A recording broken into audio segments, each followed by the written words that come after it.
அன்பை சொல்லும் அழகான நகைகள் இந்த தீபாவளிக்காக the legend new Saravana stores பாடி. Share sweetness and love this festival season with Adyar Anand Pavan Sweets and Snacks. Mangollai Ponnarasan Sivagnana வந்து புத்தாஸ் அந்த கோவிலில் இருக்கிற மாதிரி ஒரு பெல் இது. ஸோ அந்த சவுண்டிங்கும் ஒரு மாதிரி நல்லா இருக்கும். நம்ம கருங்கல்லில் தான் விநாயகர் இருப்பார். இந்த விநாயகர் எனக்கு வந்தது எனக்கு ரொம்ப லக்கியாக நான் நினச்சேன். ஏன்னா வலம்புரி விநாயகர் வேறு வந்திருந்தார். ஸோ எங்களுக்கு இசை தான் கடவுள், மதம் இல்லை. அதனால் எல்லா மதமும் எங்களுக்கு சம்மதம் தான். அம்மா அம்மா இயேசுவின் தாயம்மா, இந்த ஏழைக்கும் அம்மா நீ அம்மா. ஆனால் அரைக்காசு அம்மன் பற்றி நான் நிறைய கேள்விப்பட்டிருக்கேன். நமக்கு ஏதாவது காணா போச்சுன்னா அந்த அம்பாவை வேண்டிக்கிட்டா உடனே கிடைக்கும்னு. பட் நான் கோவிலுக்கு போயிட்டு வந்ததுக்கப்புறம் எனக்கு ஒரு வைர மூக்குத்தி ஒன்று காணா போயிடுச்சு.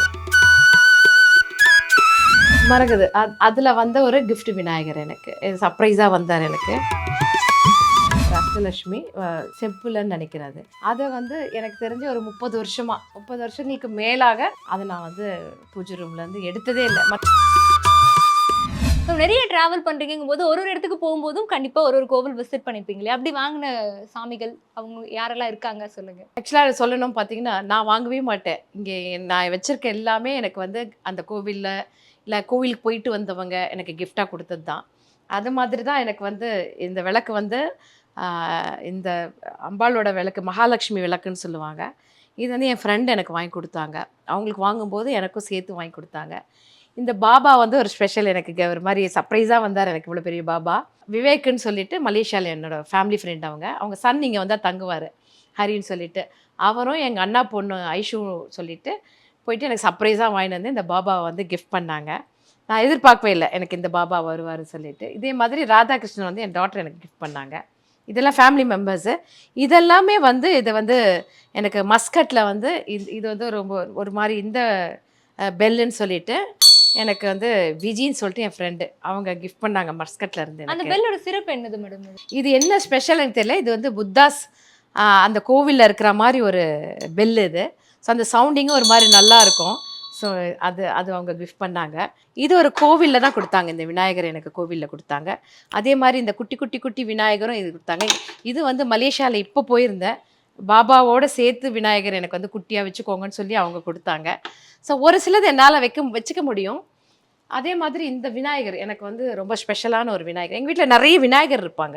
நீங்கள் எங்கே சுற்றினாலும் பார்த்தீங்கன்னா விநாயகர் நிறைய இருப்பாங்க. இந்த நான் ஏற்கனவே ஒன்று வந்திருந்தது, எனக்கு வெளியில் வச்சு யாரும் எடுத்துகிட்டு போயிட்டாங்க. அதை இந்த திருடி விநாயகர் வைக்கிறது ரொம்ப ஸ்பெஷல் சொல்லுவாங்க போல இருக்கு. எனக்கு இந்த விநாயகர் எப்படின்னா, இந்த வலம்புரின்றது எனக்கு அதோட அர்த்தம் அப்போ தெரியாது. இந்த விநாயகர் லண்டனில் நாகபூஷணி அம்மன் கோவில் சொல்லிட்டு ஒரு பிரசித்தி பெற்ற ஒரு கோவில் கட்டியிருக்காங்க. அது சின்னதாக இருக்கும்போது நான் போயிருக்கேன், அங்கே நிகழ்ச்சி பண்ணியிருக்கேன். அதுக்கப்புறம் அதை பெருசாக கட்டினாங்க. அதாவது நம்ம ஊர் கோவில் மாதிரியே கல்லால் செஞ்ச கோபுரம் உள்ள அம்பாள் நவகிரகங்கள் இதெல்லாமே பண்ணாங்க. அந்த அம்பாள் இதெல்லாம் பண்ணுறதுக்கான ஒரு கல் பூஜைன்னு சொல்லிட்டு இங்கே பண்ணாங்க மகாபலிபுரத்தில். அப்போ அவங்க அந்த கல் பூஜை பண்ண இடத்துல நிகழ்ச்சி பாடினேன் நான். அவங்க ஸ்பெஷலாக எனக்கு கொடுத்தாங்க. அதாவது எல்லாமே நீங்கள் பார்த்தீங்கன்னா நம்ம கருங்கல்லில் தான் விநாயகர் இருப்பார். இந்த விநாயகர் எனக்கு வந்தது எனக்கு ரொம்ப லக்கியாக நான் நினச்சேன். ஏன்னா வலம்புரி விநாயகர் வேறு வந்திருந்தார். அதனால் இவர் எனக்கு ரொம்ப லக்கி. ஃபுல்லாகவே மார்பிள் கல் இது. ஸோ எனக்கு ரொம்ப ஸ்பெஷலான விநாயகர் அது. அதே மாதிரி பூஜை ரூமில் நாங்கள் வச்சுருக்க படங்களும் பார்த்திங்கன்னா எல்லாமே நிறைய கோவில்கள்லேருந்து எங்களுக்கு கொடுத்தது தான். ஆமாம், நான் தர்கா போவேன், சர்ச் போவேன். நான் படித்தது கிறிஸ்டின் ஸ்கூலு. ஸோ அதனால் எதாவது எழுதும்போது நான் சிலுவை போட்டுட்டு தான் எழுதுவேன். நான் தர்கா அடிக்கடி போவேன். இங்கே காஷ்மீர் தர்கா ஒன்று இருக்குது நெல்லூர் கிட்ட, அது அடிக்கடி போவேன். நம்ம மவுண்ட் ரோடில் இருக்க தர்கா அடிக்கடி போவேன். ஸோ எங்களுக்கு இசை தான் கடவுள், மதம் இல்லை. அதனால் எல்லா மதமும் எங்களுக்கு சம்மதம் தான். எல்லா கோவிலும் நான் போவேன். இந்த மாதம் வேளாங்கண்ணிலேருந்து வாங்கிட்டு வந்தேன். வேளாங்கண்ணியில் கொடுத்தாங்க. அங்கே நான் ஒரு நிகழ்ச்சி பண்ணேன். இது வரைக்கும் நான் வேளாங்கண்ணியில் அதான் மாதாவோட கிறிஸ்டின் சாங்ஸ் மாத்திரமே ஆன ஒரு பக்தி நிகழ்ச்சி நான் பண்ணதில்லை. ஃபஸ்ட் டைமாக வேளாங்கண்ணியில் நான் பாடினேன்.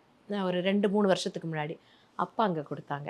அது கொடுத்தாங்க. அது ரொம்ப ஒரு சிறப்பான ஒரு நிகழ்வு. அது எனக்கு மறக்க முடியாத ஒரு நிகழ்வு. ஸோ அப்போ நிறைய மாதா பாடல்கள்லாம் அப்போ அந்த கச்சேரிக்காக எடுத்தேன் நான். அதில் சொர்ணலதா நீயே நிரந்தரம்னு ஒரு பாட்டு பாடியிருக்காங்க. அது ரொம்ப உருக்கமான பாடல். இன்னொரு பாடல் அப்போ தான் அந்த வரிசையில் நான் கேட்கும்போது, அம்மா அம்மா இயேசுவின் தாயம்மா, இந்த ஏழைக்கும் அம்மா நீ அம்மா, உன்னை கரம் பிடித்தே என்னை வழி நடத்து நானா நலநலனா அப்படின்னு ஒரு பாடல்.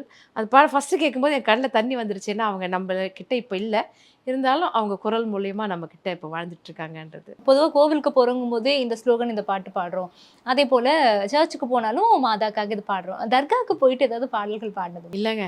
அது ஏன்னா அது ரொம்ப அவங்க முஸ்லீம் மதத்தில் மாத்திரம் பெரிய ஐதீகங்கள்லாம் இருக்கும். நம்ம போயிட்டு ஏதோ ஒன்று பண்ணுறோன்னு ஏதாவது தப்பாக போவேன். அங்கே அந்த பூந்தி வாங்கிட்டு போவேன். அந்த என்ன பூஜை முறைகளோ அதெல்லாமே வாங்கிட்டு போவேன். அங்கே உட்கார்ந்துருந்து அங்கே எப்படி கும்பிடுவாங்களோ அந்த மாதிரி நம்ம வழிமுறை மாதிரி கும்பிட்டுட்டு அழகாக வந்துடுவேன் நான். ஆமாம், பூஜை ரூம் கண்டிப்பாக. உள்ள வந்து லக்ஷ்மி குபேரர்லாம் வச்சுருக்கீங்க. ஆமாம், லக்ஷ்மி குபேரர் வந்து எப்போ ஒரு வாட்டி நான் போனது. அதுக்கப்புறம் வந்து எனக்கு திடீர்னு ஒரு அழைப்பு வந்தது. அரைக்காசு அம்மன் வந்து நான் போனதே இல்லை, கோவிலுக்கு நான் போனதே இல்லை, அரைக்காசு அம்மன் கோவில். ஆனால் அரைக்காசு அம்மன் பற்றி நான் நிறைய கேள்விப்பட்டிருக்கேன். நமக்கு ஏதாவது காணா போச்சுன்னா அந்த அம்பாவை வேண்டிக்கிட்டா உடனே கிடைக்கும்னு. பட் நான் கோவிலுக்கு போயிட்டு வந்ததுக்கப்புறம் எனக்கு வந்து ஒரு வைர மூக்குத்தி ஒன்று காணா போயிடுச்சு. ஆனால் நீங்கள் நம்ப மாட்டீங்க, அது அந்த அம்மா வேண்டிக்கிட்ட அம்மா அது என்னம்மா அது காணா போயிடுச்சா, யாருக்கா கொடுத்தாலும் அது யூஸ் ஆகுமே, கிடச்சிடணுமேன்னு பார்த்தா அப்புறம் கீழே விழுந்துருந்தது. அது கிடச்சிது எனக்கு. ஸோ அந்த மாதிரி ஒரு அற்புதமான ஒரு அம்பாள் அவங்க. அவங்களுக்கு நான் பாடியிருக்கேன். அது எனக்கு ஒரு பெரிய பாக்கியம். எனக்கு நெக்ஸ்ட் வந்து பார்த்தீங்கன்னா, நான் கடவுளாக கும்பிட்ற அம்மாவோட கேபிஎஸ் அம்மாவோட விருது. ஸோ அதை வந்து நான் பூஜை ரூமில் வச்சுருக்கேன். ஸோ அது நான் தெய்வமாக அவங்கள வழிபடுறதுனால. அதே மாதிரி எனக்கு நான் இந்த வீட்டுக்கு வந்த உடனே எனக்கு வந்த மகாலட்சுமி அவங்க எனக்கு கிஃப்ட் பண்ணவங்க. இங்கே இருக்கிற நீங்கள் சிலைகள், இந்த விக்கிரகங்கள், குட்டி விக்கிரகங்கள், இந்த ஃபோட்டோஸ்லாம் கூட பார்த்தீங்கன்னா எனக்கு எல்லாமே இந்த கோவில்களில் கொடுத்தது. ஏன்னா இங்கே வைக்க முடியல. நான் ஃபஸ்ட்டு ஃபுல்லாக இந்த ரூம் ஃபுல்லாக நான் ஃபோட்டோ வச்சுருந்த சாமி படங்கள் பார்த்தீங்கன்னா மெயின்டைன் பண்ண முடியாமல் கொஞ்சம் எடுத்து வச்சுட்டேன். ஏன்னா அது கரெக்டாக அதை வழிபடணும் நம்ம. அதனால் கொஞ்சம் எடுத்து வச்சுட்டு அப்புறமா நம்ம அதை சொன்னேன் இல்லைங்களா, ரிட்டைர்மெண்ட்டுக்கு அப்புறம் இதெல்லாம் நான் வந்து எனக்காக செட் பண்ணிப்பேன் நான். அதே மாதிரி எனக்கு இந்த விநாயகர் இருக்கார். இது வந்து மரகது அதில் வந்த ஒரு கிஃப்ட் விநாயகர் எனக்கு சர்ப்ரைஸாக வந்தார். எனக்கு ரொம்ப ப்ளஸ் பண்ணி கொடுத்தாங்க ஒருத்தவங்க. நீங்கள் வைங்க, பூஜை ரூமில் வைங்க அப்படின்னு சொல்லி கொடுத்தாங்க. ஸோ அதனால் இவரையும் நான் வச்சு வழிபட்டுட்ருக்கேன். நிறைய வந்து கிஃப்டாக வந்திருந்தாலும் கூட நமக்குன்னு நம்ம ஆசைப்பட்டு வாங்கி வச்ச ஒரு பொருள்னு இருக்கும் இல்லையா பூஜை ரூமில், அப்படி நீங்கள் வச்சது எதுவும்? அப்படி வச்சது வந்து நான் அந்த விநாயகர்னு சொல்லலாம். அங்கே விநாயகர் இருக்கார், அவரை தான் மட்டும்தான் நான் வாங்கி வச்சேன். மற்றபடி எனக்கு எல்லாமே வந்தது தான். இங்கே வாராகி அம்மன் இருக்காங்க. இப்போ விளக்கு கடைன்னு சொல்லிட்டு ஒரு கடைக்கு போயிருந்தேன். அவங்க கடையில் வந்து இதுவும் அப்படி தான். எனக்கு ஏதோ வாராகி அம்மனை நடிச்சுட்டே போனால் வாராகி அம்மன் பெரிய அவங்க வச்சு வழிபட்டுட்டு இருந்தாங்க. எனக்கு கிளம்பும்போது அவங்களே வாராகி கொடுத்தாங்க, வீட்டுக்கு எடுத்துப்போம். அப்போ நான் நினச்சிக்கிட்டேன், வாராகி நீயே கூப்பிடாமே நீ வரியாம்மா அப்படின்னு நினச்சி வச்சுட்டு அது வச்சது. அது இப்போ வாராகி வீட்டில் வைக்கிறவங்க போது ஏதாவது ஒரு நெய்வேத்தியம் வைக்கணும். அதே போல் அந்த நெய்வேத்தியம் வந்து அவங்க ஏற்றுப்பாங்க, அதை நம்ம கண் முன்னாடியே தெரியும். நான் மாதுளம்பழம் வைப்பேன், அம்மாவுக்கு மாதுளம்பழம் எடுத்துகிட்டு வந்து வைப்பேன். அப்புறம் நட்ஸ் எடுத்துகிட்டு வந்து வைப்பேன்.